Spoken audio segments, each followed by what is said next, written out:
আজকে তোমাদেরকে আমি বানিয়ে দেখাবো নিরামিষ সোয়াবিনের তরকারি। তার জন্য দেখো সোয়াবিনগুলোকে খুব ভালোভাবে আমি ভিজিয়ে নিলাম, তারপর আলুগুলোকেও কেটে নিয়েছি। তারপর মিক্সির মধ্যে আদা, কাঁচা লঙ্কা আর চালমগজ দিয়ে একটা পেস্ট বানিয়ে নিয়েছি। তারপর কড়াইতে সর্ষের তেল দিয়ে কেটে রাখা আলুগুলোকে অল্প হলুদ দিয়ে খুব ভালোভাবে ভেজে নিলাম। তারপর সয়াবিনগুলোকেও ভেজে নিয়েছি।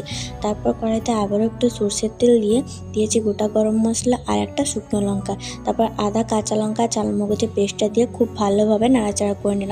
তারপর জিরে গুঁড়ো, লঙ্কা গুঁড়ো, হলুদ গুঁড়ো আর ধনে গুঁড়ো দিয়ে খুব ভালোভাবে মশলাটাকে কষিয়ে নিয়ে দিয়ে দিলাম আগে থেকে বেটে রাখা টমেটো। তারপর খুব সুন্দরভাবে কষানো হয়ে গেলে যখন কড়ার গা থেকে তেলটা ছেড়ে আসবে, তখন ভেজে রাখা আলু আর সোয়াবিনগুলোকে দিয়ে খুব ভালোভাবে নাড়াচাড়া করে 5 থেকে 7 মিনিট পর্যন্ত অল্প জল দিয়ে ফুটিয়ে নিলাম। আর দেখো এখন আমার পুরো রান্নাটা কমপ্লিট হয়ে গেছে। তো তোমরা কমেন্ট করে জানিও ভিডিওটা কেমন লাগলো। আর তোমাদের যদি ভিডিওটা ভালো লেগে থাকে অবশ্যই একটা লাইক করে দিও।